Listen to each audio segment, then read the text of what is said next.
Welcome to the Men After God podcast, where you will be challenged and encouraged as you pursue God, achieve success, and raise a thriving family.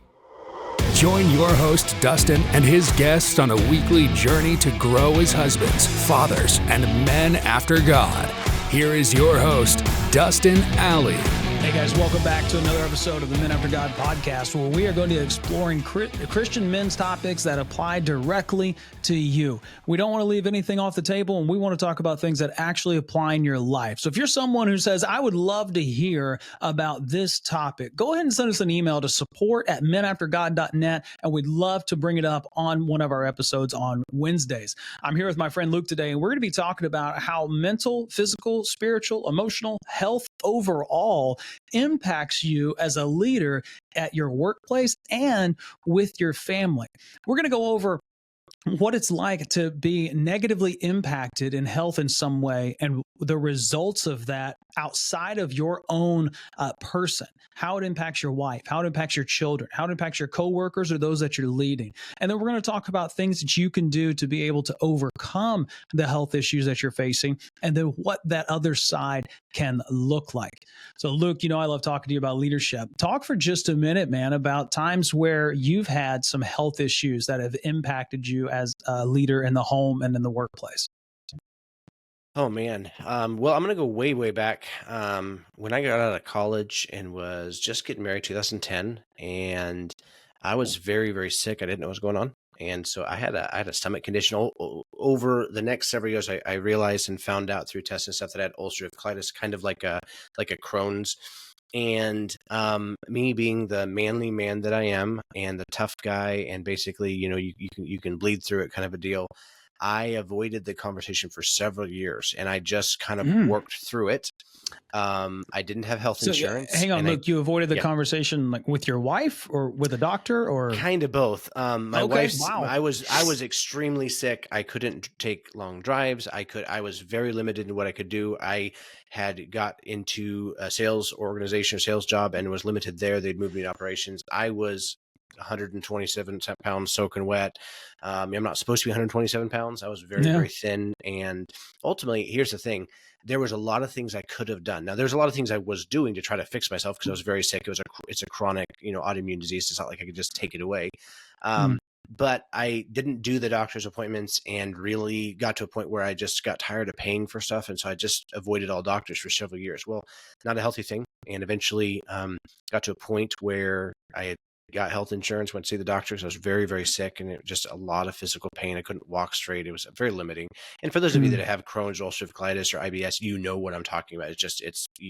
I couldn't spend time with my family. I couldn't even be a good communicator because I couldn't stand up into the front of the room for more than a few minutes without having to go use a restroom or whatever. And so, my doctor looked at me and my wife and said, hey, and this was right after I'd done some testing. He said, if you don't have surgery by August, your husband's not going to make it till next year. And this was in 2016. Oh, wow. Okay. And so I had surgery in June. So that was May. It was May like 5th. June 22nd, I had a surgery to remove my colon. Ultimately, ended up spending 22 days in the hospital. Supposed to be a 5-day stay. My body had gone into shock. Long story. Very blessed to be here. The doctors, they did not think I was going to make it through. And they didn't tell me that, so I didn't know better. So I just decided to live anyway. And bottom line is this. Very, very limiting because couldn't even play with I had very young kids, couldn't really play with them very much, couldn't do anything with them. It was work and barely get done there to get home. And I couldn't really even, do much for my family outside of just barely provide for them. Now, flip side, I get healthy. I get new opportunities, same job. Now I'm feeling better. Now this, God is blessed because he's taken away this, the removal of the colon, all that stuff. Now I'm better. And so I go from 127 pounds and I go to 215 pounds. Okay. Same problem. So here's the thing. Not healthy, limited, not doing what I'm supposed to do, not going to the doctor, all that stuff, right? Several years later, in the sense of that much weight gain, my body was just reacting to that. it limited me because I was then overweight. Now, I'm not trying to body shame anybody. Like if you say, man, I sure wish I was 250 pounds. I'm not that tall. So like was a lot of weight for my little stature. Yeah. Right. And, and being the place where I was still limited in the sense of what I could and couldn't do. I had a hard time jumping on the trampoline with my kids and all this stuff where you say, hey, how does your health affect everything else? Well, everything's connected. And I think the conversations we're looking at this is like, leadership balance, your health matters, and you're worth taking a look at what are you supposed to be doing for you and what can you start doing right away to really start to look at like, hey, if everything's connected and your family and your leadership and how can I be an influence? It's connected to your well-being and your physical health and your mental health and your spiritual health. You need to take an assessment and do some accounting and be a steward of what God has given you in the process. Man, that's so good. That's why we teach a holistic way of living from our identity in Christ. If you pick up our book, Becoming a Man After God, we highlight 5 ways that you need in your week, 5 pillars, 5, whatever you want to call them, routines that you have in your week that help you to live a balanced and, on purpose life. And that's first to deepen your relationship with Jesus, and then devote time to your family, develop yourself spiritually, mentally, emotionally, however. Deliver value to others, and then do nothing for Jesus and rest. Because you hear Luke's story, and he went from being the skinny guy to not being the skinny guy, and neither one of them was actually healthy for it. But when we're living holistically from our identity in Jesus in all areas, what we eat and how we handle our exercise and different things of that nature, we find ourselves in a much better place, and a much better place to lead. Luke, you want to talk about the physical side. I want to go to the emotional side for a minute, which is actually strange if you know Luke and I. He's the one who's the expert here, and I'm speaking from failure. He speaks from success, okay? And so I want to share about that for a minute. I've experienced physical burnout before. That happened in 2022, and that's actually what spurred the book, Becoming a Man After God. Again, I fell. I write about it. I talk about it. And so And then this is just really in the last year or so, I experienced emotional burnout, and I didn't see it coming, but it was the same thing with the physical burnout. I was balancing all the plates, and everything was fine, and then someone said, "Oh, here's one more." And so what happened for me was I was dealing with a lot of things at work and at home over the course of 7 to 8 months. And then over summer, I went to go visit my family and go with my wife and my kids. And then we were coming back. But while I was there, my mother was diagnosed with vascular dementia. And that diagnosis and the repercussions of that diagnosis on my life, my family's life, and just where God was leading, it really sent me into a downward spiral to where I started dealing with depression and anxiety in such a way I never had before. And while that extreme really cut me off from my family to the point my kids were asking my wife, like, "Hey, what's wrong with Dad? Why is he this? Why is he that?" What they didn't realize was the dad that they'd had the last 8 months or more and what he was going through wasn't the dad that they deserved to have. And it was also because I was bearing emotional burdens that I really didn't need to, but had given excuse and reason as to why I should. And what I was doing was separating myself from my wife and my children because, again, I'm bearing these. I would talk to some people about them. I would definitely pray about them. My wife and I even have conversations. But the way that they impacted me, I don't even know if I can put words to it and to describe it. It's as though now being out of the situation, looking back on my life and seeing like, okay, what was going on there, and seeing how I behaved, the things that I would say or how I would interact, and thinking about how I am now. It's like, oh my gosh, how did I ever allow myself to get to that place? That was terrible. And so I bring that up to highlight the last point I made. I allowed myself to get there. And guys, no matter what we're talking about, mental health, spiritual health, physical health, and things. Now, physical health, Luke had mentioned it's an autoimmune disease. There's some things that are outside of your control. We understand that. However, for the most part, right, we're talking 90% of life, you are allowing your health to be what it is. Luke, you remember R.B. Ouellette? You ever hear him preach? Yes. I'm sure. Oh, yeah. He made a statement one time, and he said, and it hit me like a ton of bricks. He said, "You are as close to God as you want to be." And like, oh, well, I liked your preach until you said that. But no, but the same, but that's a true statement across the board. Your health is as good as you want it to be. mentally, emotionally, physically, whatever it is. Now, again, not talking about a chronic disease and genetics and things that nature. But where is your health? Are you in a place to where you can best serve your family and lead and do what God's called you to do? Or is what you're doing greatly impacting you at home? And then in the workplace, chances are you have a career. Now, here's the thing, guys. I think most of the time we can find ourselves with poor health and succeed in work. Somehow we make this happen because we're able to produce, right? We could produce something, we can create money for the organization, we can grow the business, we can do all this stuff. And a lot of times it's because it's execution of things that we're not emotionally attached to. Even when it comes to the people we deal with, we're not emotionally attached to them. But when we have to deal with people that we're emotionally attached to, our wives, our children, and people like that, we find ourselves less able to put on the front or be who we're supposed to be and succeed in that. But we make the excuse that we're okay because we're performing at work. Success in the workplace does not equate to success at home.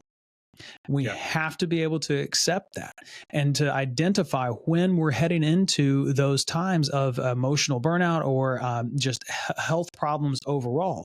Now, Luke's was a chronic disease that he mentioned. I'm talking about emotional. Let's talk for just a minute about our spiritual health. Spiritual health is often, unfortunately, equated to Bible reading and prayer. Not bad things, great things. Read your Bible and pray. But I'm going to pose a question to you, and Luke. I'm going to pose a question to the audience. I want Luke to comment on it. There was a time in human history where God existed, Jesus had died on the cross for people's sins, and people put their faith in Christ as their Savior. And the sanctification was still a thing. And during that time period, they did not have a Bible they could read every day. How did they grow closer to God? How did they improve their spiritual health if they didn't have a Bible that they could access as easily as we do today? What if our spiritual health isn't as dependent upon our Bible reading as we think it is, but if it's more dependent upon us living out the truths of the Bible that we know? Luke, comment on that one. Yeah, I'd say this. In James, it talks about, to him that knoweth to do good and doeth it not, it is sin. And I think that more often than not in my spiritual life, when things got either, whether it was a health issues, whether it was financial issues, whether it was just pressure at work because of what was going on, whether it was just a balance of, we have church and ministry and we have, the family needs and there's school stuff and there's sports and all the things that just kind of get thrown into our pie, that ultimately what I'm notorious for is cutting out the things that people can't see disappear, meaning that I got to be present for, you're present at church because you want to check that box, and that becomes my spiritual box as I'm checking my church box, and now my spiritual box is full, when in reality Jesus is saying, hey, behold, I stand at the door and knock. Would you just sup with me? And that is not necessarily, I'm going to open my Bible and do a deep dive into the Hebrew and Greek. And by the way, that's great if you have the time and there's thing, but a lot of times it's the sup with me, the fellowship with Jesus that is lacking due to,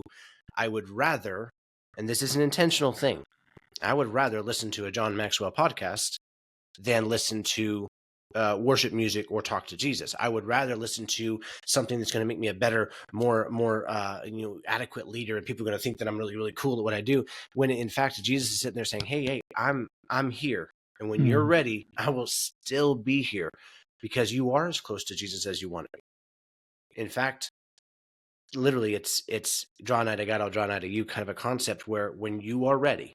Jesus he didn't move. Jesus is saying yesterday and forever, but you move. And a lot of times we do it where it's a drifting effect. It's not because you just said, well, I'm done with God and I'm going to walk away. No. It's not because you are scorning God or you're walking away from God. Most of us, if I were to ask you, do you want to be closer to God? Every Christian that I know, every Christian man that I know has, and I've asked this question, they've said yes, they want to be closer to God. But my question is this: do you want to be closer to God enough to sacrifice the things that you also want to do to get there? Because leadership and work and family, and I know that this is kind of the real basic, but if you can't lead yourself well, and that's self-discipline, that is taking extreme ownership, that is being able to basically look at something and say, whatever I'm dealing with right now is the results of the priorities that I put in place before. And so in that sense, before we can look at leading others and influencing others and being the leader of your family, okay, well, did you lead yourself? Did you discipline yourself to get up a few minutes early, or maybe turn down the radio and have that conversation? Because here's the deal. Everybody has 24 hours in a day. How you use them is completely up to you or your wife sometimes. But beyond that, you know what I'm saying. So. Oh, I love that, man. I love that. How we spend our time, you mentioned those priorities that we set, is often determined by the goal that we are trying to achieve. One of the things we talk about Men After God and coaching and stuff is always establishing what's your vision, what's your mission, where are you trying to get to? That's one of the things about coaching that's different than just mentoring or something of that nature. Coaching is looking at you saying, hey, where are you trying to go? Okay, I'm going to help you get there. But if you come to me next week and say, hey, instead of trying to go here, I'm going to go here. Okay, great. I'm going to help you get there. And then you say, well, I think God's leading me here. Okay. I'll help you get there this week. I like, what do we, yeah. And so the same is true with our family and things of that nature and the priorities that we set. We have to determine what the vision is. What's the marker for success? And then here's something, Luke, that I think is important. This was pointed out to me in coaching over the last year. Because people always say, I feel like I'm failing. I feel like I'm failing as a father. I feel like I'm failing in this way. Okay, great. What does failure look like? Most of us don't have a metric for failure. We have a metric for success. Okay. However, chances are our metrics for success is going to be a little out of reach, isn't the word, but it would be like, if all things were perfect, this is what I would be as a dad. This is what I would be as a husband. Unfortunately, I'm not perfect. So therefore, I'm not going to achieve that. But what does failure look like? If you were to look back on your life, what would you say failure is? Now, you can't say it's me missing one baseball game. Life happens. I'm not telling you to intentionally miss games, all right, or time with your kids, but life happens, okay? But what does failure actually look like? I did this with someone to help because they were coming to me like, I feel like I'm failing in this. And I said, well, what's failure look like? And then they identified failure, and I said, well, are you doing those things? Well, no. Okay, so then by your own metric, you're not a failure. You're just not accomplishing all you want to accomplish. Yeah. Excuse me. Because then, Luke, that's where we have to ask the question. Is what I'm trying to accomplish, forgive the very poor English I'm about to use, actually accomplishable? Sure. Right. Because if we set the standard so high, we'll never actually achieve it, then always feeling as though we are a failure. But if we change what the standard is that we're trying to go after, then it can help us be able to do it. And then also set our metric for success and metric for failure. The metric for failure is not to just say, oh, okay, good, I can pat myself on the back. I'm not that bad. Right. To an extent, yeah. However, at the same time, if you start hitting those metrics for failure, it's like, whoa, wait a minute. I need to make an adjustment, right? And that's where I think when it comes to family, one of the reasons we're able to succeed at work with poor health in any sort of way is because we have a metric of success. You've got KPIs, you've got goals that you're trying to achieve, but what is your metric for success with your family? It doesn't need to be, and while these may be KPIs to get you there, it doesn't need to be so many date nights, so many of this, so many of that. Right, those are good things to have. But the metric for success should be your family's well-being. And is your health, your mental, physical, emotional, your overall health, contributing towards your family's well-being or detracting from your family's well-being? And then you can begin to adjust your rhythms, adjust your practices, adjust the different things that you're doing to accomplish that. Luke, any comments on that one? Yeah, I think you said a lot there. I think a lot of it really, well, I think so often we get distracted and I really love what you just said there. Like, hey, what is the metric for failure? I don't know if you've ever been driving with your wife. When I drive, I've been the driver for my family, for Alicia before she passed away, and then even with Monica. I'm the driver. I even get to drive Monica's truck, and that's a real privilege for me. I just want to throw that out there. But when I'm driving the truck, every once in a while, I don't mind going across the white line. Like I'm driving, and as long as everyone's safe, when I corner, and I grew up on country roads in the Northwest where there's a lot of sometimes there are no lines, but you ever do this thing where you cross the line and your wife just like screams and just like hits you in the chest and like that, and everybody's fine, and and it wasn't like you were distracted, it wasn't like you were falling asleep, or maybe the bumps on the side of the freeway where you're just kind of like drift a little bit and the right wakes everybody up and they freak out as if you're falling, and you're just fine. You just happen to just not care about whatever. You say, where are you going with this? I don't know. I'm going to come up with this. I'm coming in for landing now. But the concept is sometimes we need to put little parameters in place that are more like they're warning signals. My car that I drive right now, if I drift across the lane, the steering wheel vibrates, right? Now, I'm used to it. I'm aware of it. I don't mind, and by the way, I'm not being a reckless driver, but the point is this: we need to have parameters in place that allow us to, when we start that drifting factor, like, okay, no, back in place. Failure is when you crash. Failure is when you cause an accident. You're causing other people to be unsafe. That's not good. But when it comes down to it, every one of us are going to cross the line at some point or another in our driving, because that's part of driving, right? But in the process of it, being able to put these little boundaries in place, say, okay, these are not acceptable. This is how I prevent myself from going to an unacceptable place. I will say this: your physical health, your mental health, how your perspective of life, of how you're doing, and your spiritual health, like depth, those are things that are going to, as you drift, they'll start throwing signals. Your body starts throwing signals when you start to get sick, or you start to you consume too many carbs. Your body tells you shouldn't have done that, right? It's time to start listening and taking accountability of, okay, if I know what I shouldn't do and I know what I should do, I can take comfort in knowing that, hey, I have a guiding way to keep me going here. Absolutely. I love that, those little things to help keep you there. And I mean, in Bible college, preaching and teaching, standards and convictions, right? Yes. You always hit standards and convictions, standards and convictions. And they're really not bad things to have. Oftentimes they can get a little excessive. I still don't understand how some of you guys may even know this name, but Lester Roloff didn't even drink coffee. God bless him. I drink coffee and I'm proud of it, Yeah. And so, but having those in place are helpful. And then Luke, this was actually advised to me recently, of not just having them, but having someone that's holding you accountable to them. Now, oftentimes guys are like, well, it'd be my wife. Your wife does not need to be your parent. And you don't want her to be, okay? She does it enough already, and don't give her one more thing for you, right? But have another man, have some guy, have your pastor, have a good friend, have someone in your life who that you can check in with every now and then.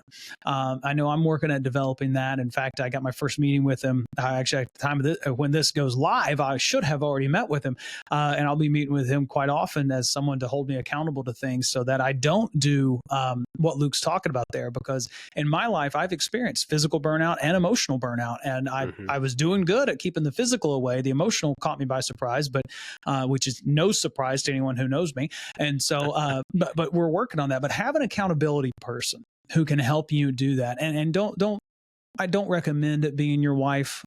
She is obviously one you could go to and ask, like, hey, am I doing okay? And guys, you really want to have some bravery about you, have a real conversation with your wife and ask her this question: what's it like being married to me?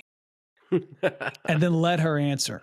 I'll tell you, I did this with my wife just the other day. And Luke, she looks at me, she goes, an adventure. That's a description of your whole life, not just your marriage, man. So absolutely. Yeah. And so, she went a little further depth that I'm not sharing publicly on here, but we had a great conversation, right? No, let me say this real quick, because we've been in communication a lot the last several months, and especially during a really just a hard time for you, where you were really just you were under a lot of pressure.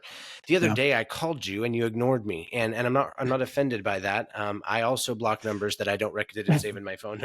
But you then immediately texted back, and it was this photo, and I'm looking at it right now here on my laptop. It says, and it just shows a photo of your kids and some wrestling going on, and it's like my current situation. And by the way, I didn't get a call back for hours, and I was not offended because, and this is my point of this, is that, well, I've seen you under the pressure where there just was a lot. I'm also seeing right now where you're coming out of this, not because that everything has changed, but because you've had to surrender some things and just let go of some things to God. And it's been a pleasure watching you.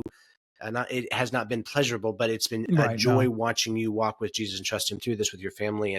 But I'm looking at this saying, man, knowing what you know now, Not that you can prevent everything completely from the pressure you get put under, but stuff like this where you're experiencing the joy of being able to lead your wife and have her lead you and be a part of your inner circle, and watching you with your children where they're getting to spend some, just not necessarily quantity of time, because you still have stuff you got to do, but the quality of time and the depth of the relationship with each of your kids, because you got kids at different levels that need different versions, and they're different people that need different versions and different love. Watching that is going to be something that in the future, when you start to struggle and go under pressure and you got stuff going on, where there's I know what's important to me, which what I defined as success, which was the wrestling with my kids and getting on their level, whatever level they're at. So when they go to college, it might change. You might not be wrestling with them, but you might be sitting, hanging out with them, doing the things that matter to them. There's just value in that. And to watch that and kind of highlight that, yes, when you get to the moment of just, I can't do this, I've got nothing left to give.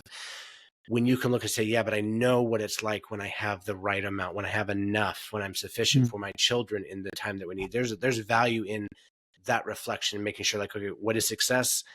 It may not be the quantity of time, because schedules are schedules, but the depth of time you get for the time that you actually do have. Prioritize that. Yeah. Yeah. And Luke, you were talking about in our accountability chat, because we do have one for our leadership team, of you spending that quality time, I think dyeing your daughter's hair or something like that, and having some laughs on that. I can only imagine. I saw social media. She was cracking up in your bedroom there and trying to get her to go to bed. But, those are the things, Luke, like, let me ask you, I mean, were you in a place during that season of your life of neglecting your health where you were having moments, like, do you look back and do you still have those, or maybe they were there, they were just extremely rare? What was that like during that time? I think, we kind of, if you're not living life intentionally, you let life happen to you by accident, in a way where life just happens, just goes, right? And so there are moments of time when we got to do something, and whether it be going to see the Christmas lights or trying to intentionally make a memory. But I'll be honest with you, and just based on my experience with relationships, with my wife passing last year and kind of living through that anguish of she's gone, and what would I have done differently? What could I have done? Like, all these different things on what moments did I miss? Most of the moments that I remember in regards to my wife who's passed, and the moments that we lived together, very rarely were they scheduled activities. They weren't vacations. They weren't the trips. They were a lot of times a goofy game night. They were hot dogs over the fire. They were just little things. And you referenced, like, my daughter dyeing her hair. I am grateful that I'm remarried to Monica, who knows what she's doing, and Jacqueline's hair did turn out pink for a couple hours there. We were worried about that. Like, it was great. I had to send an email to the school administration. But even last night, where we knew Jacqueline was feeling pressure with the school project, so Monica and I grabbed Connect 4, and Jacqueline was like off doing something. We ran into her bedroom, set up Connect 4 on her floor, and so she comes walking in and is like, "What is going on here? We're just playing Connect 4 on her bedroom floor, right?" It was just, you say, that's just really silly. It's the moments that are really silly, where you're just laughing, crying together, making a memory together, that are going to make the difference.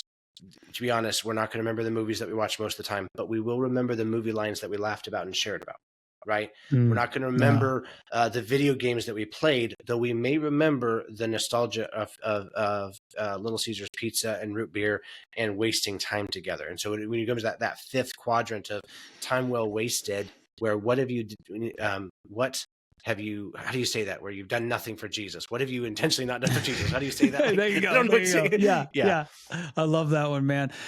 So let's talk about how to make those moments happen, right? What are practical tips for good leadership with health and home, and then making those memories be able to be there? And I want to start with just saying, like, guys, for number one, with the advent of the cell phone, we became so connected.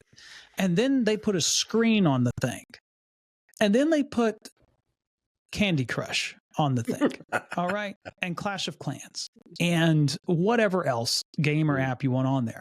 And I'm from the generation where Pokemon came out when I was a kid. Just used this in an illustration in a 7th grade science class the other day. Illustration still hit. Just thankful for Ditto as just a memorable Pokemon, but that's a whole other story. I walked around with a Game Boy glued to my face. I beat red, I beat blue, I beat yellow, I had a surfing Pikachu, I beat gold and silver, and at that point I grew out of it, or at least that's what I told my friends when I didn't want them to know I was still playing. Anyways, but now we've got our screens glued to our faces, and we make the excuse. I make the excuse. So it's productive. I've got to do this. Oh, look, an email came through at 7:30 right after dinner. I need to answer it. Or, hey, I'm on social media because I need to stay up to date on something. We can get ourselves all wrapped up into this, when in reality, we need to put our phone down. Because I read somewhere that we have lost the value of boredom. We forgot what it means to be bored, because we're constantly entertained with something. I mean, great studies coming out on dopamine addiction of various things. Good book out there. I haven't read it. I have it to read. The Anxious Generation. I've heard such great things about that book. Yeah, if you put your phone down, you could probably have time to read it. I would. You know what? Look, I'm going to put it on my phone so I can read it on my phone. Okay, right? Yeah.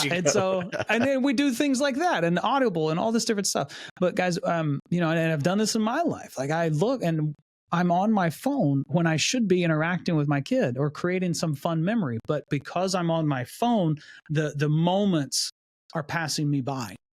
And we've bought a device now called a brick device. We put it on our fridge, and I go and I take and I brick my phone. And then it's one of those things that shuts down all the apps except for text messaging and phone calls. Like, that's all I can do. It's a dumb phone now, right? Might as well go back to T9 texting, which was just an atrocious thing. And if you're a person who used that, I pray for you. Okay. I was a T9 texter. Oh God, I don't know how you do it. I would have rather hit the button 75 times than had to do that. But I bricked the phone, and then I can't access anything until I take my phone back to the brick that's on my fridge. So if I'm sitting over on my couch, I'm like, oh, let me get on Clash. Hey, what's happening on Hey, did I get an email? I would have to then get my lazy butt up and go to my fridge, and I do it. And let me tell you, it just became very not important whenever I had to get up and go do that. Right. Yeah, so it's just those are some things that you can implement there to create some of those moments. Luke, what's some stuff that you guys have done? I think that's crucial. My thing is that, and I'm very much, my name's Luke and I have a problem. I'm very much addicted to my phone. I'm very aware of this. By the way, my family is also very aware of this. My wife is aware of this. My kids are aware of this. And so for me to be effective in almost anything, the phone has to not be near me. And by the way, it's not even being productive, or it's not like I have to do anything. There's no, my family is here. My emergencies are with me. So there's no family emergency. Like, it's nobody, that's going to burn down. And so I have to actually have the phone kind of back in the bedroom on the charger, not with me. By the way, here's what I've realized. If I don't have my phone on me, I don't check it.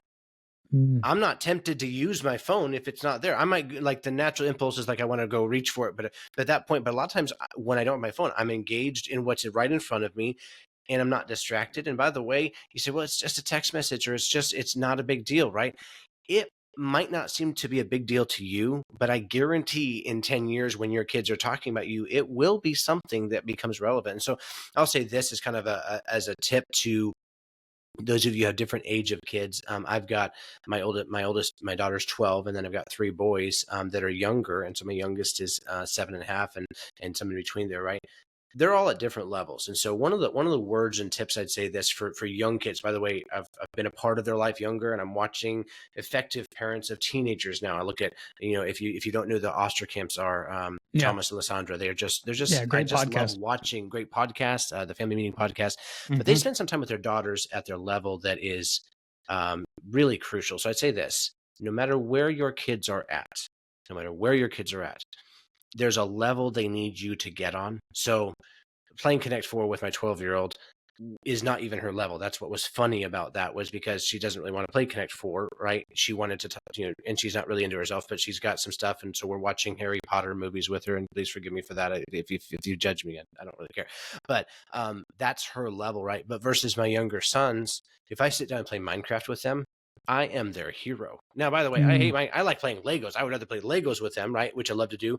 But you'll notice you have the opportunity to get to the level wherever your child is at. You say, well, I've got young kids and old kids. You might have to divide your time to go actually spend some time with the little kids, doing little kid stuff, and big kids. My dad, I'm one of 10 kids. I'm number 7 out of 10. So there's a 20-year range between the oldest and the youngest. Right. But one of the things Dad did with us is Dad would come out and get on the trampoline. And again, Older kids would jump, younger kids can't.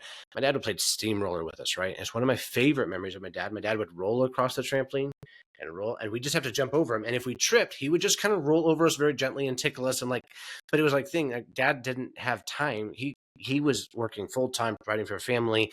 Physically, he was exhausted. This was a lot for him to do, right? But in my mind, as a 4 and 5 year old kid, this was the coolest thing in the world, was when Dad got onto the trampoline with us, because it was such a big deal. Because Dad, he'd have to take off his glasses. He wore glasses at the time. It was a whole routine for him. It was not convenient.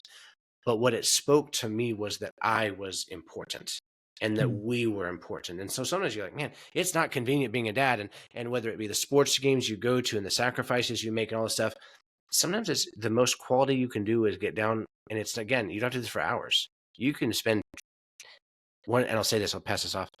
A lot of times we make the mistake as a dad, well, I have Saturday, I'm going to be here all day with my kids, right? So I'm not going to work, and I'm going to spend all day with the kids. And what we do is we have a checklist. Like, I'm going to clean up the garage. I'm going to clean up this. I'm going to fix this. I'm going to fix the car. I'm going to do this. And we might even do it kind of with the kids. That does not, and I want to make sure you understand, I understand priorities. I understand there's a time, but just because you spent 12 hours with your kids does not mean you spent 12 hours with your kids. Mm-hmm. You might have had a few good moments there. And by the way, my dad used to take us to the dump on his Saturday and got us animal crackers and chocolate milk, which is a great mix. And then he would grab our knee and make us laugh, right? We had a good time doing that because Dad would prioritize using his time because he included us in it. But he intentionally pulled us into something he had to do anyway. But for us, some of us were like, well, I spent all day with the kids. No, you spent all day doing your own agenda, scrolling on Facebook or Instagram or TikTok and sending them to your significant other, your best friend. And your kid ended up sitting in the corner on their device, wishing that you would just tickle them or interact with them. And you say, well, my kid's an introvert and doesn't want to be bothered. I promise your kid wants to be bothered. Maybe not the way you think they do, but they want that interaction. So yeah, they definitely do. And that's, I want to go with this. And then this is another practical tip for you guys to make opportunities like that happen. I'm a schedule guy. I like putting things on the schedule. Like if I can schedule the spontaneity, that's even better. I love that. Because my wife was like, why don't we do something spontaneous? I'm like, why don't we put it on the calendar to do something spontaneous? I will say, I did try doing like the coin flip thing. Like as a family, we went out on a Saturday morning, and the most anxiety ridden thing in the world for me, like we get out in the car and we're driving and it's like, okay, we're going to turn left or right. I don't know. Let's flip the coin. Oh God, I about died. All right. But we not went. A tip you want to give us? Like, is that a do or do not? That was one of those things of like, if you know me, like that is not what I like to do, but maybe that's good for you. And I did it because my wife had talked about doing it, and we did. And the place we ended up at, that we're like, okay, we reached, basically we went for like 45 minutes to an hour. It's like, all right, let's find a place, grab some ice cream. Ice cream place was closed. Wanted to grab lunch. Lunch place was closed. I'm like, okay, what happened to these places? And so anyways, that was a whole deal. But I did put it on my calendar, like, hey, we're going to do this spontaneous thing, right? And I told the kids, hey, we're doing something tomorrow morning. Don't worry about it. It's going to be a surprise. But putting things on your calendar and protecting them. Protecting family time. It is perfectly okay for you to put your phone on do not disturb and ignore people for your family. And again, Luke mentioned it, right? Like I didn't answer his call. We do it for work. We do it for our priorities. Come on, just now. saying. Right now, we're recording this, and my phone's on do not disturb right now. Yeah. I'm not scrolling Facebook. Well, I couldn't. But we do it when it's important to us. Yeah. But yeah, you won't pick it up during the meeting, right? When the boss is looking at you, but when the 8-year-old's looking at you at 7:00 at night, right after dinner, wanting to play, we're like, oh yeah, no, let me take this. And, but protecting these times and putting it on the calendar. So that way you can tell people, and this is a perfectly good response for someone who says, hey, do you want to go out on Thursday? Hey, do you want to do something on Saturday? No, I've got something on my calendar at that time. And that something can be rolling on a trampoline with your kids, or whatever it might be. Pastor, I think it was Pastor Chappell that said something like this. If you don't know the names of people we mentioned, don't worry about it. You probably shouldn't look them up anyway, but that's it. Anyways, he's a great guy. Thankful for what God's done in his life, but had said something, if it's important, it gets scheduled. If it gets scheduled, it gets done. At what point do we begin to make our family important enough to be on our schedule to do something with and for them? Right. And so I highly recommend putting things on your schedule. Synchronize your calendars. I actually had to make a note whenever we were prepping for this. I need to share my new calendar with my wife because she's got full access to it. And that way she knows what I'm doing. I know what she's doing. And it's not a lack of trust. Oh, Luke, No, God, of course man, not. you know, people, they don't trust so me. They want to control me. Yeah. Oh, Like, no, you yeah. just don't understand how great it is. Like, hey, what are we doing Thursday? Oh, she's got this thing Thursday. I don't have to do anything. Yay. You know, it is. And it's not control. Right. And it's none of that. If you're in a loving relationship with another person, there's no, why can't you let them know where you are? What's your problem? You know, why can't they have access to your phone, all these different things? But share calendars, work together. You are in a marriage with another person. You are to become one flesh, and one flesh can have one calendar. So work that out. And that will help with that family time. Now, though, Luke, that was free. That was good stuff, but it was free. Just want to throw that out there. Absolutely. By the way, that's just a version of communication. That's just telling you someone that you love them, and you don't even have to use the words "I love you." Just saying scheduled. It's in here. Here's the notes. Absolutely. Now, hang on, Luke. Hang on. I got to tell you, because this happened with Sarah. Whenever my wife Sarah, whenever we would talk about this, like, why don't we just put it on the calendar? And it was almost like this look of, "What do you mean, put it on the calendar?" And because she was like, if I'm important, it should just happen. Like, you're so important to me, it's going on the calendar, right? That's the view. That men, you may have to communicate that very clearly and very directly to the woman that you love. That, listen, it's that you are so important. I want it on here so nothing else takes this away. Not so I don't forget. It's so I say no to the less important things in life. Right. I think that's that one was so crucial to communicate. I recently had to do that where Monica had a doctor's appointment and she was like, "Hey, are you going to make it?" I'm like, "Yeah, it's in my calendar." And she's like, "Oh, I feel really, really special." Because I live by the calendar in the sense I look at my calendar in the morning when I get up, before I go to bed at night, all through the day. If it's in the calendar, that's actually what he's doing on his phone, is just checking his calendar to see if he's doing what's on his calendar. Just ignoring calendar invites. Like, nope, we're not doing that. No, just kidding. But I think it's a great tip there, great communication tip. And by the way, as my daughter gets older, she'll be invited to the calendar and for all my kids, just because I think being in communication without having to constantly like, okay, this is what we're doing. No, it's just already there. It'll help you. It's good stuff. I think that's like a rite of passage moment. Right? Yeah, like, that's have good. a fire outside. Everyone wear hoods. Like, you don't even need a boyfriend. We invited you to the calendar. No, like, yes. You find your fulfillment in Jesus in the calendar. Okay. Like, oh man. But hey, can I tell you what, Luke, though, some things that have helped me so much in being a better father, better husband has not even been some of the things we talked about, because I got most of what we talked about from talking with people, from learning from others. And this is where community comes into play. So if you got a men's group at church or something like that, the Men After God Network's available to you. Some of us are there. But really what I have found, and guys, this is something I'm going to say, but I'm going to caveat, I'm going to preface or preface, depending on what part of the country you're from. I'm going to caveat this following statement with, anything I say here regarding coaching or services and stuff that Men After God provide, I'm not trying to sell you on Men After God services. I think they're amazing, obviously. However, I just want to help you. And if it's not coaching with someone with Men After God, that's fine. Go find someone else. Find who works best for you. But I'm sharing this because of the great value it added to my life, and I think it would add value to yours. So I have actually been through coaching programs specifically for husbands, for Christian husbands. And I'm blessed to have friends that are coaches that love to talk, like that guy. And I'll just call him up like, "Hey man, what are you doing? You got some time? That's cool, bro. Just quick question, no reason. Just wanted to call and say hi." And I get free coaching. It's great. So make friends with coaches. We'll do it for free because we love it so much. But no, seriously, coaching, having a mentor, having someone you can call on that can invest in you and can share with you some of the things Luke and I have shared. And you know why Luke and I can share these things? Because we didn't do them at one point. We saw when we started doing it, we saw the value, or we had to have a conversation with our spouse. It was like, okay, we've got to do something here. We got to figure it out. Coaching can help you get through that or get past that before it even becomes a thing. So I highly recommend coaching and community as a means of growing as a husband, as a father, taking care of your health, schedule your diets, your meal plans, get your workouts on there on your calendar, all these different things. There's a lot of tools, a lot of tricks that are out there that you're going to learn from learning from others. And you can do that through the Men After God Network at facebook.com/groups/Men After God, or follow along with our podcast page, facebook.com/Men After God podcast. And we'll be posting up different things from time to time. And as always, listening to the podcast, you can give us a review and like us and share with your friends friends, because this is what we want to do. Provide practical tips and helps that can help you be the man God has made you to be. So Luke, let's get some final thoughts here for men taking care of their health as it relates to their family and taking care of their kids. Yeah, I would say this. We're talking about leadership, and I know this has been a lot of like the health and the family aspect of it, but really, it's your first ministry. And you say, "Well, I'm not in ministry. I'm not a pastor." No, You are. Your family, your marriage is your first ministry. Your children are your second ministry, and they go hand in hand. And for those of you that are maybe doing a blended family or dealing with divorce, you still have priorities in the relationships that God's given you. So I'd say this: leadership is influence, nothing more, nothing less. And so you say, "Well, I want to be an influence." You will influence yourself first in the disciplines, and then secondly, leadership is really just love in a language that is for the workplace. How you lead your family, how you lead your wife, how you lead your children is going to come down to how you love them.